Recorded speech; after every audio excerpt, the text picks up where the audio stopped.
Is this thing on? Is this thing on? Good morning, Hello? everybody. Who's that? Hello?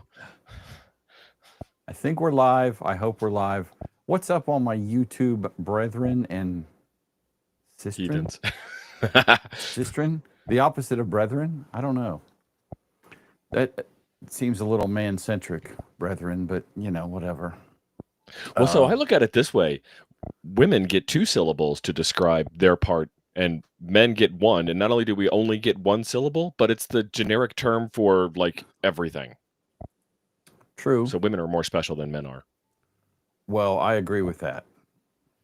Because they have,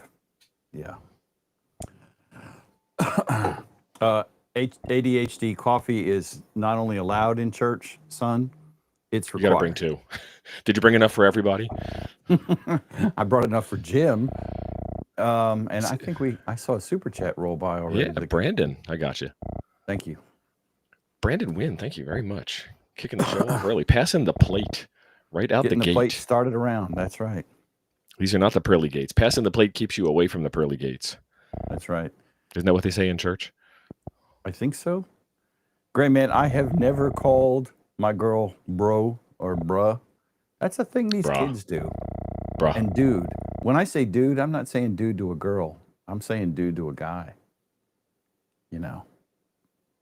And T.O. has left us. I guess he's picking his nose or something. Ed, I don't think I could actually drink from both at the same time. I'd end up wearing more of it than, Well, T.O.'s in the background. The comment disappeared. We just don't have his smiling face and his audio. Let's see. I'm trying to catch up in the chat here real quick. No, Elodie, there was no tech issues. Actually, there was 2 old man issues because Tio and I were flapping our jaws before I realized it was 9 o'clock and I hadn't hit the button. Mostly just old people. Let's see. And I didn't type hello to all y'all, but howdy to all y'all that are in here. Let's see. Dave, I see that comment. Good morning to you too. Okay, T.O. has completely left the building. All right. Well, awkward. Oh, now he's coming back. Can't get there with this equipment. This is even worse. Wow. I thought maybe the hamster decided it was tired or something already. So I am using a triple screen setup now, and there'll be a video coming out on it. And it takes up two of my 3 USB-C ports in order to have the 2 extra screens because they're USB-C videos output of the MacBook, and then USB-C powered as well. So I'm left with 1 USB-C port. So I tried to use a USB-C hub, and I have not found a good USB-C hub ever. Really? Because I have several, and I have one down here. I can't pull it out and show it because the wire's too short, but I have one that has USB-C, USB-A, PD, and it has a wall wart to power the hub as well. Yeah. It needs external power. That's one of the big deals. And this thing does do you're supposed to put the power into it here. Yep. As a matter of fact, I think I have one of those as well in my laptop bag. Yeah. It's a, can we even see that? I see words, Satechi. Yeah. So it's supposed to be powered from the wall socket, and then it's supposed to pass power into your laptop. And there's USB-C is like a specification with 1,000 little tiny nuances. It's kind of like trying to get a GMRS radio approved by the FCC. If you want USB-C video out, you got to get an extra one. I bought a USB-C video out hub, and it didn't power the 2 screens. Because what I really want to do is have kind of like a little mini docking station where I can just rip the laptop and go sit on the couch. But it's the more things I attach to the laptop, the more of a pain in the butt it becomes to, do laptop stuff with it. It's really just a laptop in the sense that I live in an RV and don't have room for a bigger computer. So I have a MacBook at work. Now it's a 2019 MacBook. Previously, I had a 2013 Mac Pro at work. And in some ways, the 2019 MacBook Pro, which is admittedly out of date like crazy at this point, still I think in some ways has less functionality than the 2013 Mac Pro, because it only has 4 USB-C ports. That's the only way to get video out of it. So if you're going to use it in a desktop situation, you really got to have a hub of some sort, a dock, because you only got 4 ports, and if you hook in 2 monitors, and let's be honest, if you want any nerd cred, you got to have at least 2 monitors. At least 2. I mean, 2 is like minimum flare, really. I mean, you just showed up. I have 5 here. That's what I'm saying. So, Jonathan Slosby has been a member for 2 months at the grad student level. Thank you, Brother John. Appreciate it. Thank you, Brother John. Mr. Jason Lockwood has gifted a membership at the lab tech level, and Chris W8OX got that membership. So thank you, fellas. Appreciate it. And thank you for being members. Dang it. Double clicked. Stop. I'm not touching it. I know it's me. That's all you. I'm spazzing out. And my white balance is way off. But again, I tried to use the external camera and it was just too much for the hub. I'm used to the Green Lantern background, and you don't really have that going this morning. Here. Yeah, not really. There it is. Come on. Yeah, it's powered by the TV. Those lights are plugged directly into the USB port on the TV. Okay. You need to make the TV a green screen too. That way you could up your green. Yeah, I could.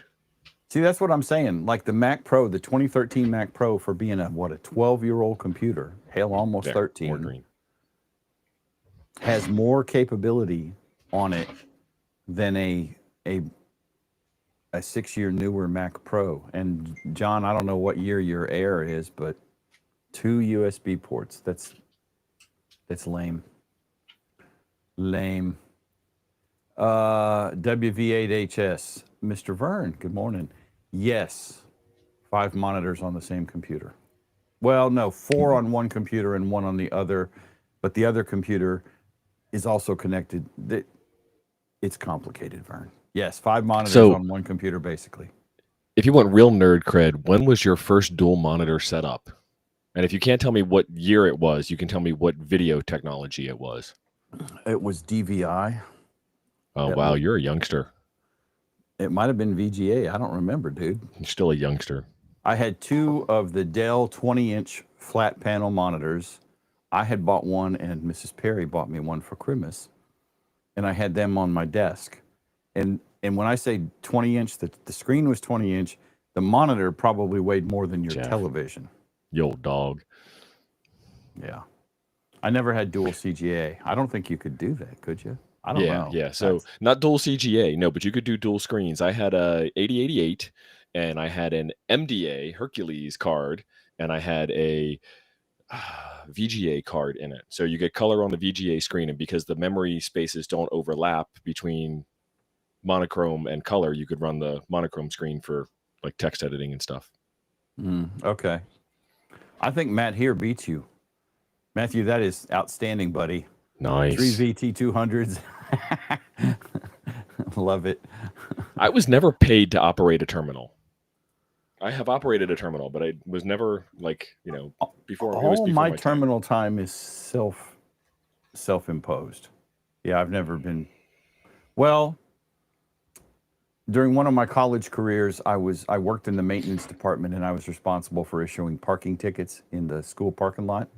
Oh, geez. So I'd get on the Cushman and go forth and find the offenders, rolling hot like I was in, on a raid in Balmer, breaking in doors for a drug bust or something, handing out parking tickets, and I had to key the damn things in.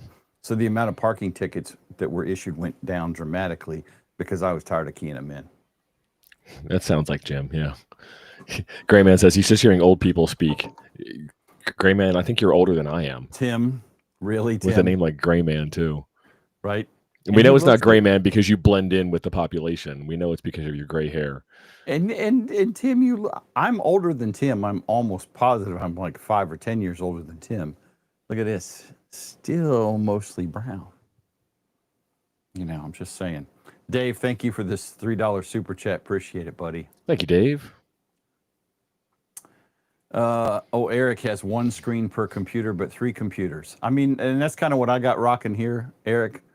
I got a Windows box that is connected to 4 monitors at the same time.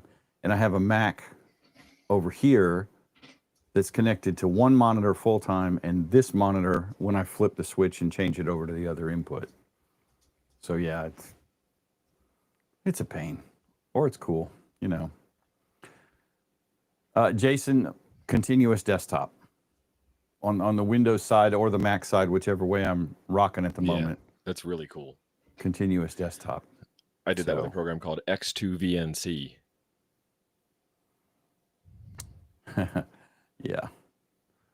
Not me, buddy. This is all natural.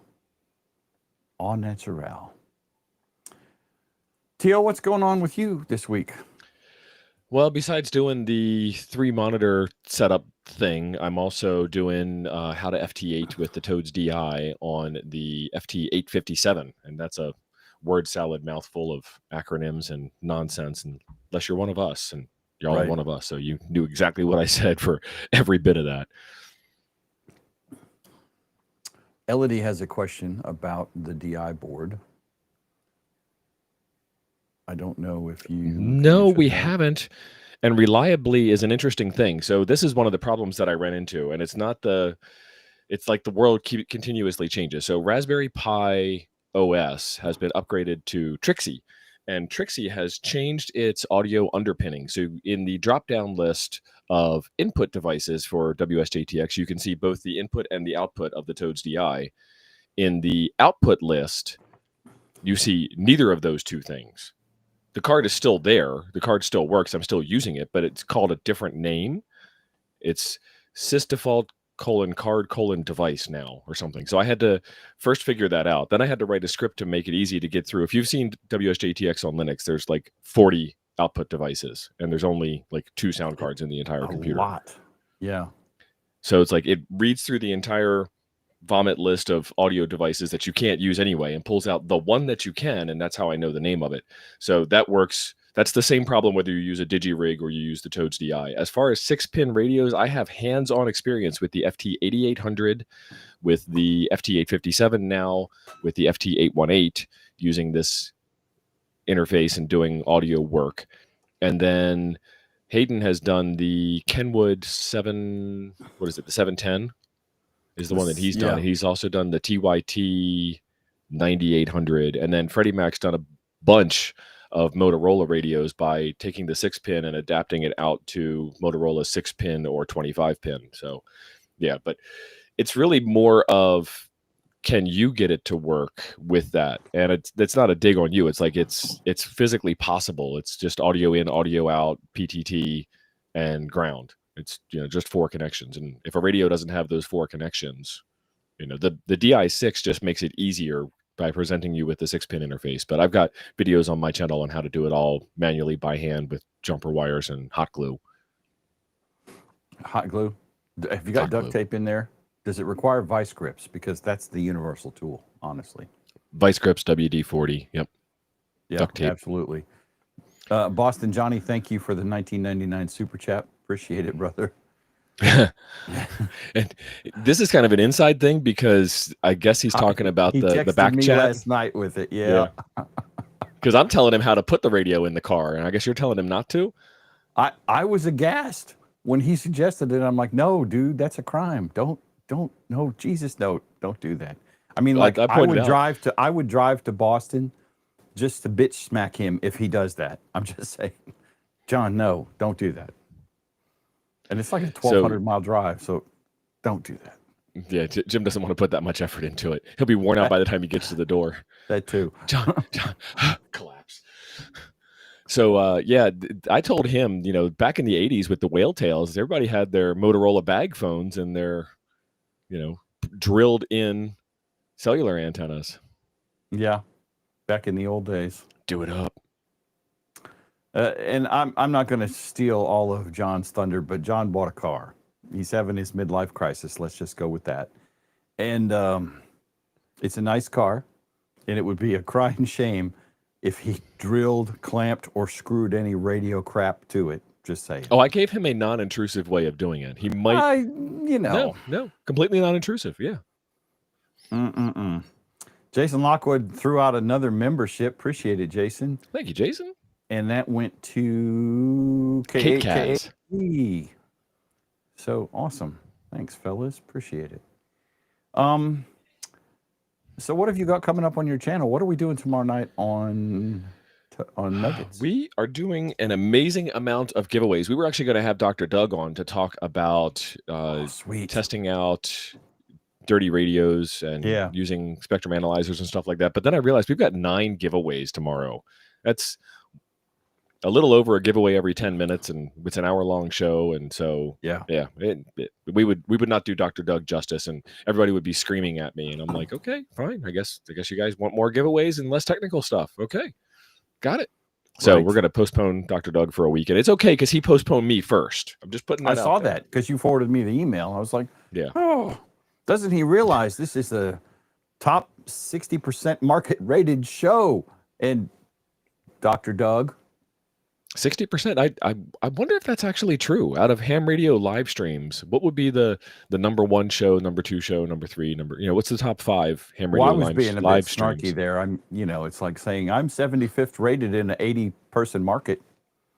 Right. But yeah, I don't know. I mean, we've got 151 watching right now on here, and you generally have about that many on yours. So yeah. I'd say live viewer wise, we're pretty close, and I'm excited about 151 of you being here.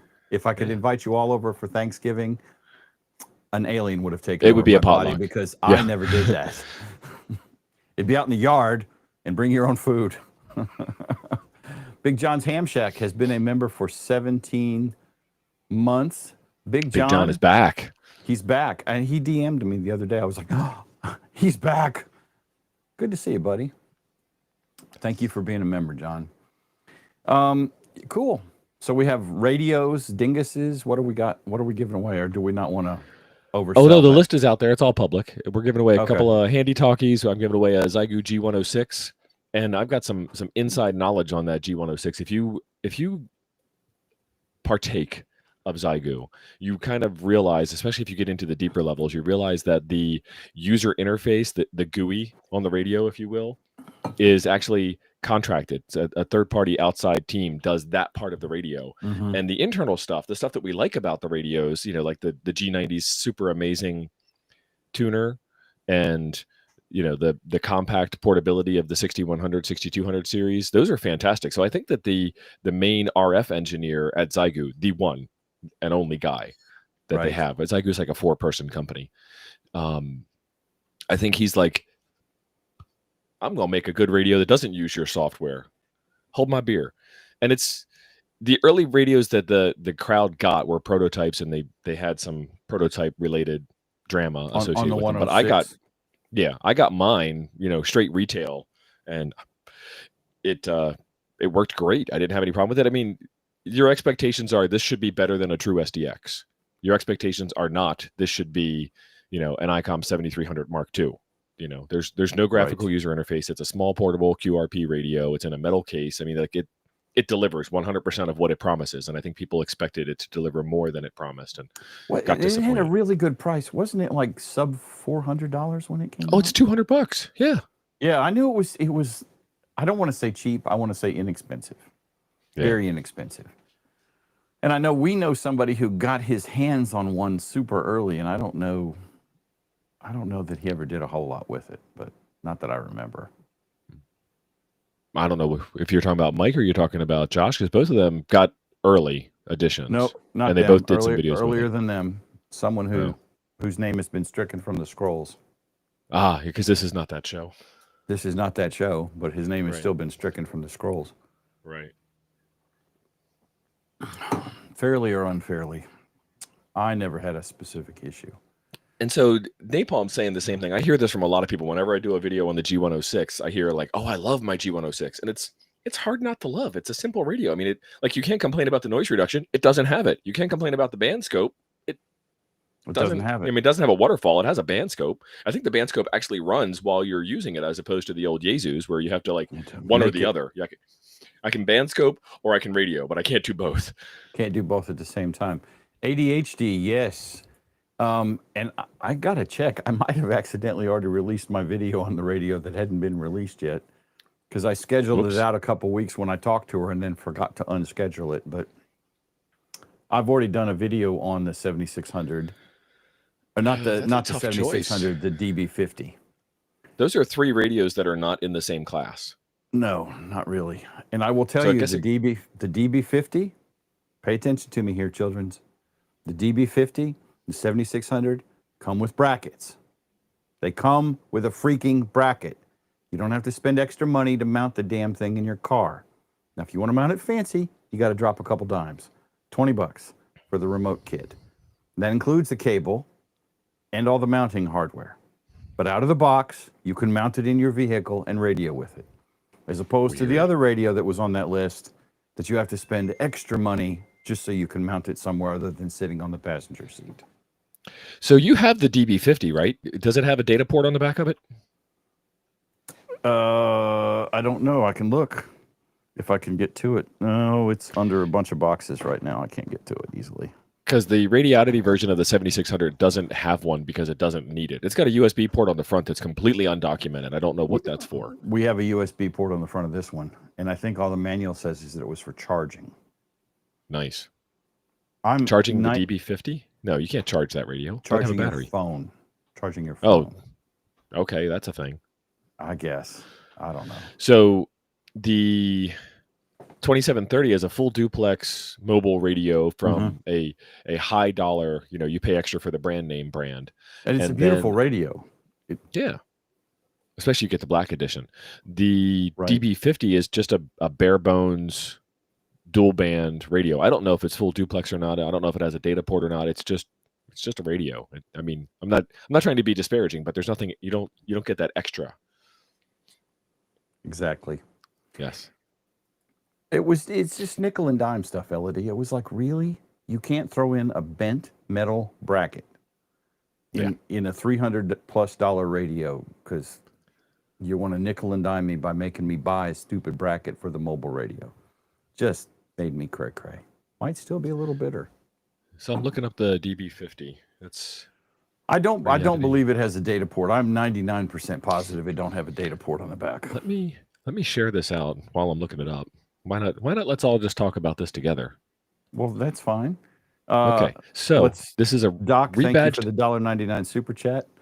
Thank you, Doc. Santa doesn't need to bring me a bracket, Doc, because I got rid of the radio. Yeah. To you, I think. So this is a rebadged Anytone. It's got the speaker in the mic. So you might be able to get, I still haven't figured it out. So I still can't do this, and I'm not saying I'm special. It's just like, I haven't figured it out.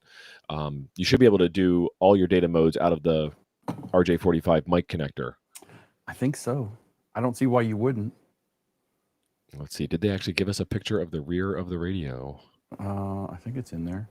This looks like a Dodge with a Ford logo on the front of it. That's a Mustang Fastback, isn't it? I think it's more of the Challenger. There's some brand language issues going on there. I mean, they can't copy another vehicle; they get yelled at. Right. Ron, thank you for the super chat. Appreciate it. Thank you, Ron. Ron's passing that plate around, so y'all don't look guilty. Dig in. Just saying. Oh, there's a picture of the back. Daddy needs to pay for that honey baked ham he bought the other day. We see a fan. We see a SO239. Yeah, not a good picture of the back. All right, talk to the people. I'm going to pop out and grab the box with the DB50 in it so we can. Oh, awesome! I get to do this all by myself. So, welcome to here. I'm rooting. At full screen. Yeah, you did. You left me and what? Oh, there I am. Okay, that was awkward. So yeah, there's a ton of radios out there to play with. So it is Black Friday week. We're going to talk about, it's not even Black Friday week. It's like Black Friday 2 weeks now. We're going to talk about that on Nuggets. So get your deals list ready.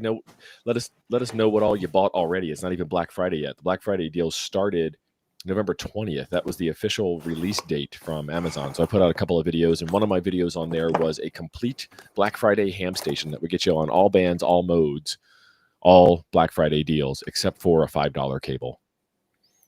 All right, let's embiggen that. What do we got? There I is see no an data external port. speaker. I see no data port. I do not Yeah. understand a radio being made today that doesn't have a data port on it. And I mean a legitimate data port. I thought it had a USB on it. Where is that at? There it is. It's in the front. Yeah, and I think that's just for programming. I do not have the I think COVID-19 so. flu. That does not happen here. I'm excited about this radio for a couple reasons. And I like the N7500, the old one. First of all, this mic is nice. Yeah. But what I see the utilization, and this is probably going to be a giveaway on church. Maybe on Thanksgiving, maybe on Christmas. Just saying, if I don't keep it for myself. But Christmas I'm a Eve giver. service. I'm You a know you giver. can't do giveaways on the Christmas Eve church service because that's when all the heathens come out to absolve themselves of their biannual duties.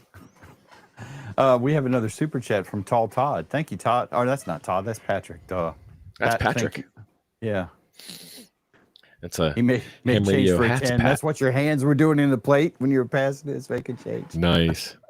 Did you get the one from Jason too? No, I didn't. Thank you, Jason. Thank you. I got you, Jason. I think I did a video I on was the. Go booting ahead. the boot. They're talking about my voice, my nasal.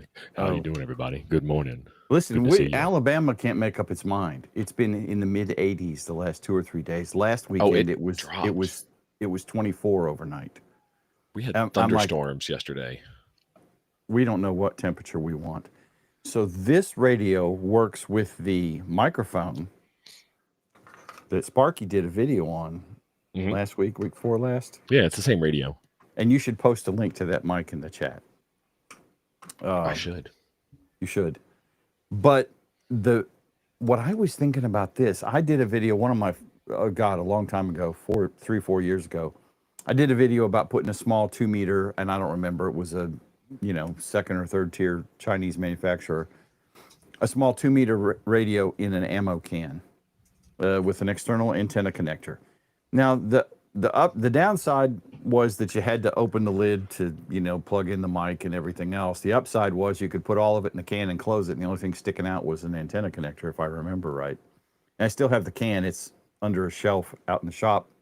If it's a plastic can. Yeah, if it's a plastic can. This was not a plastic can. This was a metal can. The blue teeth wouldn't sink in. Right. But what I was thinking was exactly that. If you get a nice plastic ammo can and not them cheap ones, like I got one that I actually store freedom seeds in, and it is stout, well stout enough. You need one of these MTM case guard ammo cans. I don't know if I don't think that's the brand I have. The one I have, I had one I kept on the boat with important papers and flares in it. It was like the my one where you had that emergency accident and lost all your guns? Yeah. But it's real thick. And then the one I have that I store freedom seeds in, well heavy enough to, because I mean, the amount of ammo in it is probably 25 pounds at least. To mount this in there. Yep. And other than an antenna connector somewhere, you wouldn't even have to open the box up because you could do all the power switching remotely, plug in your antenna connector. Yeah. And Bob's your uncle. So if you It's didn't the want to Harbor do Freight ammo cans that you don't want. If you didn't want to do a purpose. 2 meter, drilling into your truck or your vehicle or something, John, don't do it. John that'd needs be a man pack. A cool way to go. And that microphone handles everything. So you wouldn't even have to have wires. You could literally leave this thing sitting in the back seat of your car or, in the floorboard or wherever. But it's a nice radio. And Steve's right. It's an exact copy of the Vero that he's already done 35 videos on. But well, I mean, it gets hard to do a video on that. I did an entire series on the handheld, and then the mobile came out, and it does. I was harshing you. I wasn't. All the same things. No, you can't harsh me, bro. Okay, just saying. I should turn mine back on if we're going to keep playing with that. Right. There are no camera options for the built-in camera, the FaceTime camera on the MacBook. I can't set white balance. I can import it into OBS and then I can artificially change it, and then I'm running another layer of software. Don is wanting to know if we have an N76 to win today. No, I do not. I have Not I today. have an N76, but there are many like it, but that one is mine. Yeah. My cold dead hands. That's an expression that's coming to mind. Right. Jeff, I like it. Now, I actually had to think about this for a second. What would you just use your own voice, or would you do something ironic? Because I always like the new Baofeng voice is Captain Sulu, frequency mode. Yeah. Oh my. Oh my. I would change it. I mean, for a while, my Amazon device was a Samuel L. Jackson voice, literally. Nice.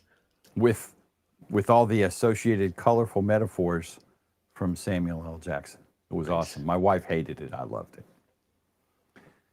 And I had to pay for that, and then they discontinued it, and I don't have Samuel L. Jackson coming out of the Amazon devices anymore. You know, I would probably change it like I do my phone. I would change it to an Australian female accent because that's what I like. And yeah, T.O. has nothing but good things to say about Radiodity tech support. They're fantastic. I don't know if I'd go that far. He's all right. But well, compared to anybody else out there that does ham radio tech support. True. You know, let's keep it in domain. Actually, I guess you could just kind of put it out there to anybody that does tech support. Speaking of really bad tech support, I am dealing with AliExpress. Bless your heart. I got a note from my bank that my credit card had been used fraudulently, and they caught it. And one of the places that it was used was AliExpress. Well, okay, so somebody created an account and used my credit card to purchase something on AliExpress. And I told AliExpress about this. And I've just, now at this point, it's just, they're copying, pasting to me every day. So I'm copying and pasting to them every day. And they say the exact same thing to me that I say to them every single day. I have identified this as fraud. This credit card was used on someone else's account to make a purchase. My bank has refunded me the money. You have lost it. You should flag this account as fraudulent. They reply back, please log into your account and ask for a refund. I can't log into the account. It's not mine. And now I'm just like, how long can we do this? How long can they copy and paste at me instead of actually reading the message? Yeah. Well, if I was going to be a fanboy of a radio company, Ed, I'll take it. Radiodity does a pretty good job. They do. I mean, who would you be a fanboy of? Have you tried to get support from Yaesu? I have. Jeff does not like the programming on the 7600. Yeah, I don't know. I don't understand the channel groups myself, but I also don't program the ever-loving snot out of a radio. I put like 4 channels in a radio, and I'm the same way. I'm the same way. Jeff, there's like, I don't know, 3 to 5 repeaters here in Montgomery. I barely ever even monitor a repeater. I only monitor one of the 5 or 6. And I have like my all-star nodes, and I have VHF call and UHF call and APRS if the radio in question does APRS, and that's about it. And, you know, I'm not saying there's anything wrong with programming 30 repeaters, and I absolutely understand your comment there. Because when I first did the video on the 7500 several years ago, I thought, this is dumb. Because I thought that was all it held. I didn't even realize at the time there were banks.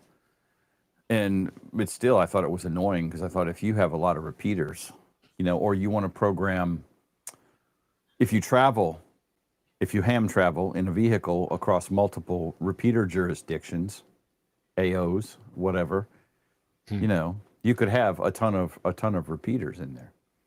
Like if I was a real ham, I would have all the repeaters between here in Orlando and here in Dayton programmed in, so I could check in along the way with the local Hammurabi. I don't know. There is a way to download, like Chirp has a way to go out and search and gather all the repeaters in an area.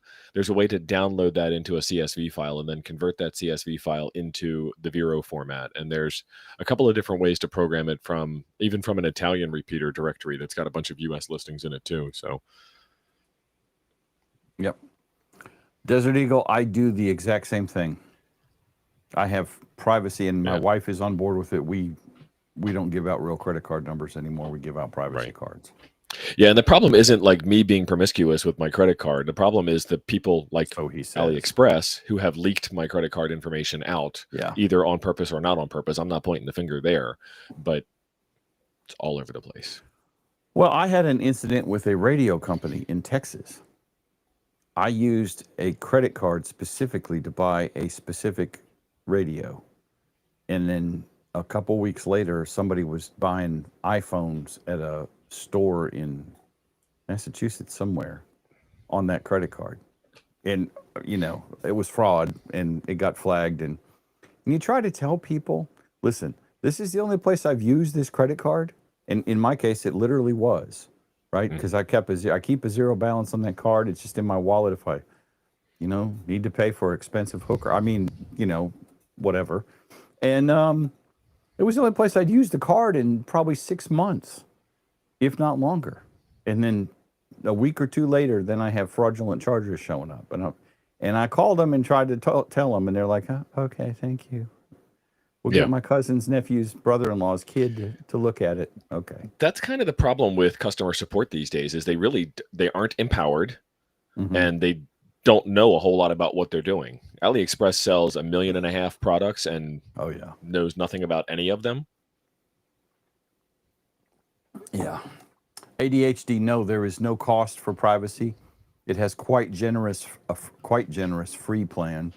They also have some pay plans that are also not really expensive that add, you can make more cards per month, you know, and what we did with privacy, the way I did it and the way my wife did it, as we went to buy something online from a new vendor, I created a privacy card.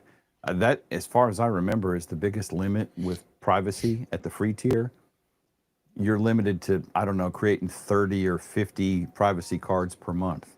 They're reusable. It's not like you have to create them every month. Like I made one to pay Spectrum the cable bill. And the beauty of privacy also is you can make it a burner card. It's only one-time use. You can put a dollar limit on it and say, okay, this card has a dollar limit of $120 per month. And that's all. And if you try to spend past that, the transaction will bounce. And then the other thing that happens automatically either way is the first time you use the card. So let me say I create a card for Amazon. The first time I use that card on Amazon, it is now vendor locked to Amazon. So that card can't be used at Verizon to buy an iPhone or Walmart to buy, you know, Ozark Trail gear or whatever. So it's really cool. And then the two pay tiers are like $5 and $10 a month or something, and I don't remember what you get with them. I think I'm still on the free tier.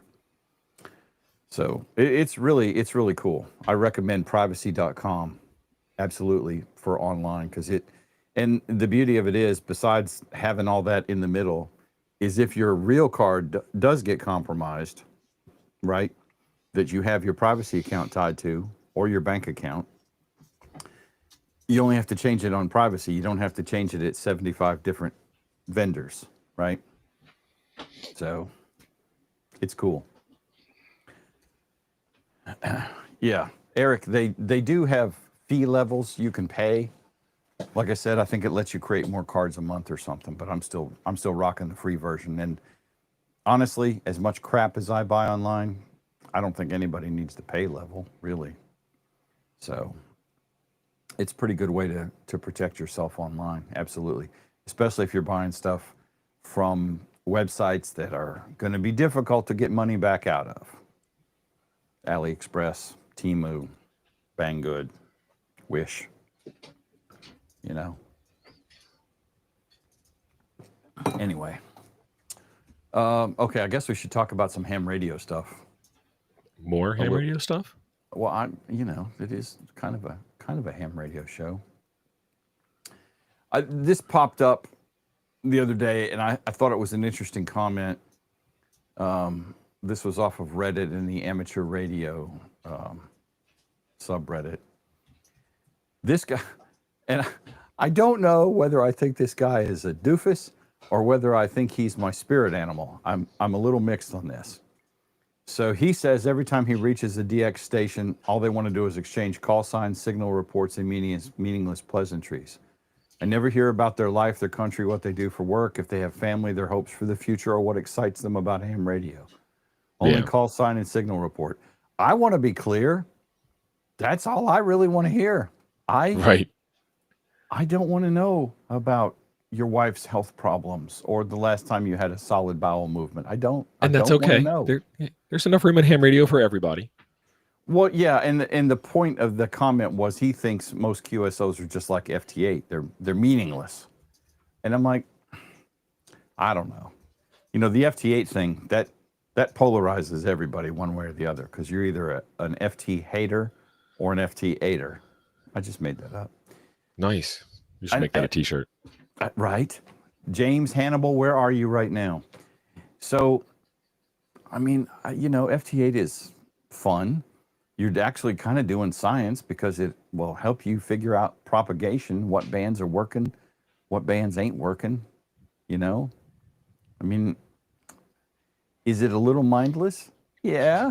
I'm sitting here watching YouTube videos or rewatching The Wire, the greatest show ever made, playing FT8 at the same time. So I'm playing radio and watching TV or editing a video or something like that. And so it's funny that he calls out this comment, because that's my worst fear, is responding to somebody's CQ call or calling CQ and having them just vomit on and on and on. Like, Right. That's why I stopped doing the local net when I was back in Wisconsin, Minnesota area, because the guy would tell me about the climate, which is, 15 miles away from my house, which is the same climate. Like, I find no value in hearing about the weather at your house 2 doors down from mine. Sorry, I already know Right. that. So, especially if you're learning Morse code, and accidentally stumble into a rag chew, oh my God, the sweat. Oh yeah. What Steve and I have said this 1,000 times. This hobby has so many facets. If you don't like FT8, hobby. Yep. don't do FT8. If you like to rag chew about colon issues like someone else, then you go rag chew with him about colon issues. It doesn't mean I want to talk about it. And I'm honestly not really that interested in just randomly chatting with random people. I mean, I randomly chat with you guys once a week, and that's cool. And then we cut it off and we all go home and do other stuff. I don't know. Yeah, Jeff's got it. You're cutting out. I can't make it. Yeah, I can't right. hear you. And then, all right, 73, thanks. CQ. Anybody else out there besides that guy? Like, Yeah. I'm gonna go now. I'm gonna go and talk to somebody who's not you. Well, Awkward. and on the other side, besides not being an FT8 guy, Andy Cowley does not like FT8. Andy, it's just mildly entertaining. It's a side hustle while you're doing something else. Now I forgot what I was going to say. I was so floored by Andy Cowley saying that he didn't like FT8. If you read the whole thread, they were also talking about using some of the other digital modes, the chat modes that you can get in WSJTX, and carry on your long conversations that way. But TO is the same way I am.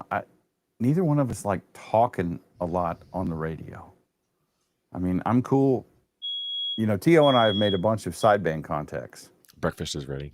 And all of our sideband contacts is KM9G, you're 5'9", and at the time KN4YCD, you're 5'7", whatever, or WT1W, you're 5'7". And that's all we're done. Okay, thanks, bye. You're not a real OM unless your caps lock key is stuck on.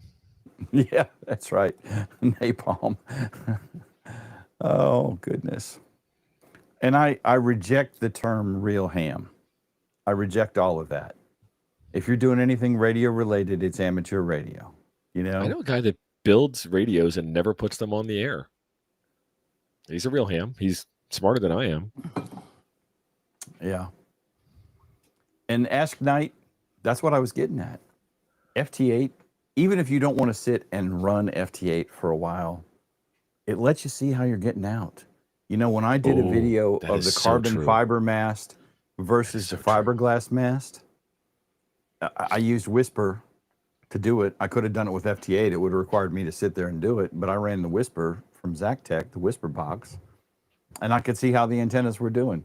Spoiler alert, if you hadn't seen the video, Carbon fiber, That's fiberglass, fine. same. All good. Number one, boom, boom. What did Ask Night say? That's the one you were talking about. Oh, yeah. I'm of the opinion that FT haters only hate it because it's a tool that showed them that their setup and antenna isn't nearly as effective as what they wanted to believe it was. It's called cognitive dissonance. I paid a lot for this thing, therefore it is better than the thing that you didn't pay a lot for. I have this thing that I have invested a lot of thought and energy and effort into creating, and therefore it is better than that thing that you paid $30 for. Yeah. Yeah. No. RF Well, going to RF. That's like the Baofeng stories, you know? Yep. And I know we all have a friend who's talked about he got his Fang and hit the local repeater and they said it sounded good. And then he mentioned it was a Fang. And then it was also like 10-9, 10-9, say again, you're breaking up. Cognitive dissonance. Yep. I used an antenna made out of carbon fiber yesterday. I'm not picking on you, Andy Cowley. We're not. You do you. I hate POTA. So there it is. I did the carbon fiber antenna yesterday, and I made a contact into Hobart. Not our friend in Hobart, but another person in Hobart. Okay. And so like from Arizona to there on an antenna that doesn't resonate because it's not made of metal and doesn't fit somebody's predefined definition of the world. Like you stay in your box, you stay in your bubble, and I will go experiment like I think hams are supposed to. Well, yeah, it's about experimentation. And speaking of which, I don't have a video on it yet. I don't even have it yet.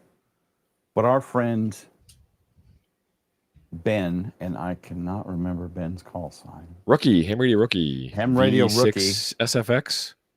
That might be it. I think. Yeah. I know it's SFX. Yes, I don't know it's which. SFX. That's right. Okay. Yeah. Ben invented a new kind of antenna wire. I have ordered some from hate. Ben. It's coming. It's carbon fiber. It's carbon fiber wire. Swing. I'm just saying. Right. I'm going to rebuild my Poseidon that's out in the front yard. Don't tell Julie. And I'm going to rebuild it with carbon fiber wire and radials. Maybe not radials, but I'll change out the radiating element for sure. Carbon fiber wire, nickel-plated carbon fiber, or fiber-coated nickel. Oh, well, it only works because it's been nickel-plated.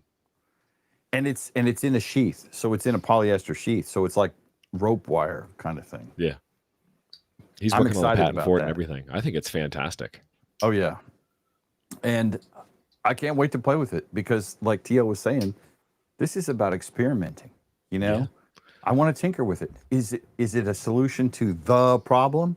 No, it's a solution possibly to some problems.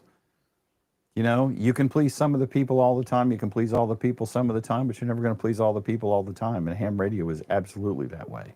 Yeah, I don't have a wire that's going to please everybody. Or a mast or an antenna. Because I guarantee you there's always people who are going to say, well, verticals are inherently noisy. Why are you using a vertical? You should. Oh, there it is, the S word. They should all over you. And I'm tired of wiping should off the top of my head. So you do you. Lee, thank you. Carbon wire plated with nickel. I could not remember which way it was. But I'm looking forward to playing with that. That ought to be pretty cool. One of us. And one of us. I don't know. I think it's the first way, Lee. It's NICKEL for it's the element. metal. Yeah. But Vince, VE6LK, had it because he was helping Ben with it or doing some testing with it. It was like a Canadian collusion. Speaking of Canadians, I haven't seen my nemesis in here this morning. And it's too early for him. Vince was it worked great in Vince's deployment of it. He made a ton of contacts on it, thought it worked fine. And Vince is way smarter than me. And he's Canadian, so his accent is just, it adds 3 dB right there. What are you talking about? That's right. Jay, that is epic, Jay. That's deep. That's Zen. Yep. I'm doing it for me, not for you. That's exactly right. That's my beef with people saying you should. You should go do whatever the hell you want and have fun playing radio. That's why we're in this hobby. If I want to use a carbon fiber mast with carbon fiber wire, then I'm gonna. I ain't scared. Just saying. Lee ordered 300 feet of that for a horizontal loop. All right, buddy. He's hoping for serious no about it. I just got 100. Dang. No, actually, I think I only got 50. but it's pretty cool. We'll see. You know, I had a couple other things I wanted to mention. The free deep. This is interesting, and I don't have any more information than this on it yet. The Free DV project has got a new voice codec that they're working on called RAID V1, RADE V1. And it's supposed to replace the traditional signal processing with adaptive machine learning.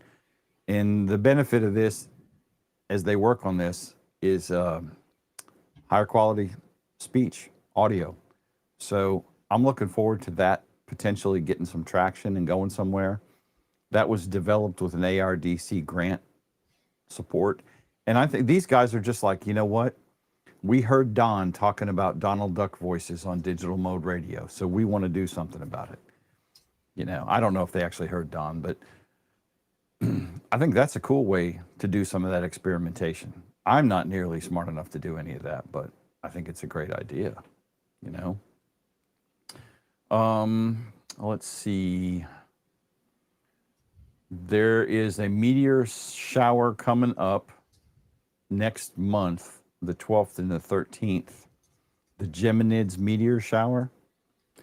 And Hamsai is requesting operators use MSK 144 on a couple of different frequencies. You should go look at their website because I'm sure they'll have way more info. And they want us to do meteor scatter 144 on a couple of different frequencies, one on 6 meters and one on 10 meters during the Perseids. And for science. But they said if you're using carbon fiber, they're not interested in your actual results. Right, because that's not real ham radio. It's not real ham radio if you're using carbon fiber. I kid. There are some DX petitions going on. Let's see. There's one in Bhutan. A52AA is active until December 5th. 40, 20, 15, and 10. Physif. What did I say? You said it right. I just made fun of the word, not you. Oh. Calm down. Okay. It's not all about you, Jim. No, I thought I stuttered or something. Easter Island. Probably. Team 3G0 Yankee Romeo is active from the 26th of this month through the 3rd of next month. And their focus is on the low bands CE0 Yankee for CQ Worldwide DXCW. So you should probably Google 3G0YR to get... I'm looking at a synopsis of a bunch of news articles. Bosnia and Herzegovina have the E7 Bosnia station active until Tuesday, celebrating Statehood Day over there. And I thought there was another one I saw. Oh, I'm scrolling. Hungarian Radio Broadcast Centennial. HG100. 9 special HG100 call signs are active through the end of December, celebrating 100 years since the radio listening and broadcasting ban was lifted in Hungary on December 1st, 1925. I cannot imagine that you can't listen or use radio. That was a thing, apparently, back then. It's crazy the things that we allow governments to do. Yeah. Well, and you know, that was, radios were a thing in World War II because the Nazis, you had a radio, you were pretty much an enemy of the state. Yeah, you might let the secret out. I hate Nazis. Illinois Nazis, German Nazis, Bhutanese Nazis. I hate all Nazis.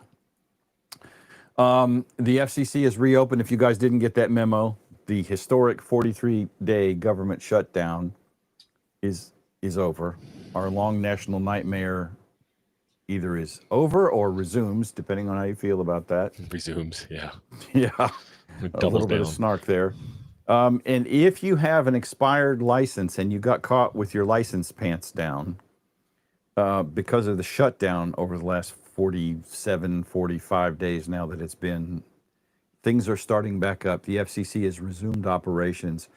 And if your license is expired, you are allowed to continue operating because of the shutdown. Now, they don't give a date on that. In what I see here, it looks like, well, yeah, they do. Renewal filings originally due between the 1st of October and March 5th, 2026, now have a hard deadline of March 5th, 2026. I don't know why they extended that for next year when next year wasn't affected, but you have until March 5th to get your license renewed if you're riding dirty. It's just going to take them that long. Probably so. That system is one of the slowest systems out there. Oh my God. The website is, yeah, it is hideous. Absolutely freaking hideous. Let's see what else we got going on. I think that's about all the news I actually had. Oh no, got some more. Let's see. If you have not, you need to put in a letter for the HOA freedom thing and notify your legislators that needs to pass. Was that closed? I thought that was closed. I haven't seen anything that it's closed. I'm still seeing news articles that are talking about it. So it may be closed. I don't know. But there's currently a bill in the Senate and a bill in the House for that. So check with the ARRL website to get updated information on that. I don't know. Thankfully, I don't live in an HOA. I have something more difficult than an HOA I have to get approval from, and she's married to me and knows where all the boomsticks are at. There is a special slow scan TV event going on, which is actually over, so never mind that. Okay. Yeah, as if slow scan TV wasn't special enough. Yeah, it's already over. The IRL has launched a live online licensing course, and the first session is scheduled for December 20th and 21st for people who are interested in getting their technician. It is not listed as being an upgrade course to general or extra. It is specifically for techs. I assume that's going to be free. I don't know. And since it says fully interactive, I'm assuming it's a Zoom call. So this is a class, not a test session. It is a class. Live online licensing course. The league has introduced a new 2-day fully interactive online course for tech class license prep. That's expensive. The first session is scheduled for December 20th and 21st. So that's pretty cool. Yeah, we thought about doing this at 4 days in August next year. I'm down with it. Come and do your ham radio boot camp, 2-day boot camp, and then take your test. Right. It's a lot of information. I don't think you could really do it well in 2 days for general or tech. It's a cram, yeah. For general or extra. For tech, I think it could be done, but you have to have some dedicated students and no drinking. You know, it's more like, read the books and do all your studying the week before, and then Monday and Tuesday come with all of the questions of things that you don't fully understand, and we'll ferret them out for you and hope to understand you better, and then take the test Tuesday night. Right. And we know a couple of guys who can get you tested. It'd be the whole thing. Right. Nismore 2. Yes, they announced that the other day. I sold my 100. I have a 200. So I'm good on scanners. I actually have more than those, but the ones I'll allow to. And if you want to scan trunked systems, especially P25 multicast systems, the SDS scanners are great because they can really isolate and go to the right tower, which if you're trying to listen to a multicast system can make you cray-cray if you don't have a scanner that can separate it. And the 100 and the 200 are outstanding at that.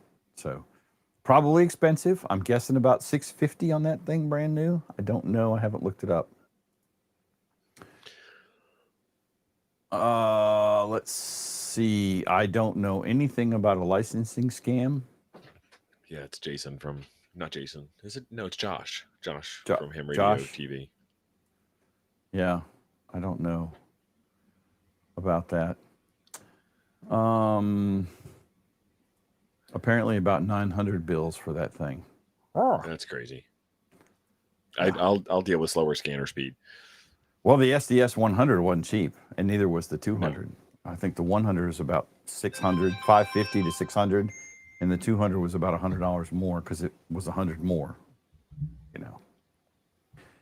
And jump scanned, exactly right. And there's nothing you can do about that. If they're encrypted, you're screwed. You know, I've bitched about that before on this stream and other streams. Montgomery Fire Department, which is not me, I'm out in the county, but the Montgomery City Fire Department, fully encrypted. The fire You department. can just hear the sadness faster. That's all. Yeah, just makes me sad. Nothing you can do about it. Let's see. I think, therefore I am. Somebody mentioned that they were having trouble with the slow scan TV event, and that might be postponed / extended until they get their problems figured out. Somebody mentioned that in the chat. I saw it roll by. I mean, either you slow scan TV'd or you didn't, right? Yeah, well, I think there was an equipment problem on the station. Something like that. And I think that's about all of the Kind of levels the playing field. Everybody lost. I have. Yeah. And if everybody lost, then everybody won. Right. Whatever happened to M17? Charles Rogers, there was a falling out among the people. I don't know the details. That's all I know. And support got withdrawn for the M17 protocol from the back-end systems that needed to support that. And I don't know where it is at this point, or if it's dead or not. The guy that does the MMDVM devices, yes, that guy. The firmware, decided he didn't like M17 anymore, and he put out a white paper as to why he didn't like it and removed M17 in the middle of the night from your automatically updating hotspot device. So you woke up and your M17 didn't work anymore. Yeah.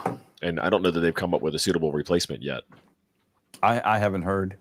I have the M17 boards that Doc sent us, and it's in a shoebox with the radio I was going to use. That the sauce wasn't cooked yet to use that radio, and that was the only one I had that would work with it. And I don't want to get into scanners this late because we're already at time, but decode and decrypt. P25. I hope not. The radio has to be able to decode the encoded P25 signal. It has to demodulate it, all that. That's what a codec is. Right. You can have encoder, decoder. Encoder, decoder. That's right. But then you have encryption, which is scrambled over the same codec. So with that, you have to have a key. For example, Montgomery Fire, you have to have the approval from the chief of the fire department and have to have a reason. When I was still in the department, because I was the chief, Montgomery gave my radio, my chief radio for our fire department. I had Montgomery Fire in it, and I could actually talk directly to Montgomery Fire dispatch and monitor them and everything else. But they won't extend that to anything but a service-owned equipment, so they wouldn't let me have the key so I could put it in my scanner, because then, you know, it's going to get out in the wild. And then willy-nilly, dogs and cats living together, people listening to the fire department. It would just be chaos. Whatever. One last thing, unless Steve has anything else before we go. We have had some issues with Toads Digital the last week or so. From the Cloudflare flare-up? It was related to Cloudflare, but it wasn't actually related to the Cloudflare fiasco, believe it or not. Although they were probably somewhat overlapping simultaneous events. I upgraded the server pieces that are back here on this side, the web server pieces back here. So they're now fully encrypted, and I put them behind the Cloudflare proxy. So we have web application firewalling and other security measures. If you don't know what I'm talking about, it's fine. Doesn't matter. Yeah, it doesn't matter. But I had to change the way you fundamentally connected to the website. While the website worked through Cloudflare, it was not. Sam Weaver has been vetching about it in the digital voice channel in Toads. Oh, Sam. And if you're not in Toads, Tio, drop a link to Toads, because I forgot to post one before. Slacker. I know. I want to be like you when I grow up. I'm trying, buddy. Day planner. Let's start there. Yeah. Day planner. Where did I put my day planner? I don't remember. Anyway, so there's been some issues with toads on the YSF side. Sam had asked me about it in digital voice, and Chip was listening or monitoring W0CHP, and I would like to thank him. The chipster. And KC1AWV Steven, who also is in Toads Digital. The man from Steve Stinia. And the both of them helped us out and did the updates that I wasn't able to do because of a different Cloudflare error. W0CHP is the guy that makes WPSD, the updated Pi-Star dashboard. Yep. And Chip is in Toad, so don't talk no crap about him. Smart guy. And I assume Steven is too, since he's part of the team that works on DVRef, which is the reflector thing. So everything should be back working today, I hope. If it's not, I use a planning system, not a day planner brand name device. I am not nearly organized enough to plan anything. If you don't write down what you want to do for the day will take control of your life and take you where it wants you to go, not where you want it to go. That is exactly what happens to me every weekend. Yes. I have all these things I want to get done, and then the next thing I know, it's like 6:30, and my wife is going, "Are you going to go pick up dinner or not? Because I'm hungry. I'm starving. I'm cranky." I'm like, "Oh, it's 6:30. I did not know that." Yeah. If you don't plan your life will plan you. You're going to be 80 years old in your rocking chair on your front porch looking out and going, "What the hell happened?" And that might be a good thing. It might not. Ed, we've got a statewide frequency. It's analog VHF. And there's a couple of mutual aid channels on the state P25 system that are also unencrypted. But the thing with for all the chiefs in the county, there was one radio in each department that was allowed to have Montgomery Fire, because they're too precious to let us poor volunteers all have that channel. And knowing a bunch of the people that were in all the volunteer fire departments personally from all the time I was there, probably a good idea. Because you could always tell the new volunteer fire people, when they got their radios, they'd be driving around the city and they'd be calling the sheriff's office from the city on their radio to tell them about a fender bender or something, or random things. It's like, stop. It's not your job. Stop it, Sparky. Anyway. Ron, thank you. Let's see. I think that Doc Brad said M17 is not totally dead. No, it's not totally dead. It's just harder to get into. I mean, I'm sure from a technical perspective, it's cool. But is the average person going to know anything about it or understand how cool it is? Is it going to make your life better? I don't know. Until you get major vendor buy-in from the big three, good luck with that. I mean, I think it's going to be a tinkerer's thing. There's no major vendor buy-in from the other protocols that are out there. It's all singular, non-compatible stuff, and then hams have bridged it all together like we did. Yeah. Well, we're stepping on the shoulders of giants, though. I'm not taking credit for their work. Well, you do have Motorola, right? Because Moto Turbo is DMR. Right. But yeah, like Steve's talking about, hams repurposed Moto Turbo DMR for our own uses, which is why it's such a pain in the tail to set up sometimes. Yes. There's no full-time employee programming my code plug in my radio like there is with Moto Turbo. Right. And Steve and I have both done several videos on DMR programming. So if you need help with that, please watch our videos. Because it will They're help the more popular ones. I think so, because we actually explained it. Your little index card thing was great. Thank you. We need to do D-Star and have success doing D-Star, unlike the 2.5-hour schlub fest that was. To be fair, that was the server's fault. We were doing everything right. The server. Only thing we did wrong was pick the wrong server. The server we picked didn't support the thing we were trying to do with it, and once I picked a different server, it worked just fine. But legends were made. Right. Type 2 fun. It was. All right, guys. I think that is about everything I have. I've got a video coming. Oh, I do have one more thing. Damn it. One more thing. I have a video coming out. Minnesota It'll be released. Long goodbye. It is.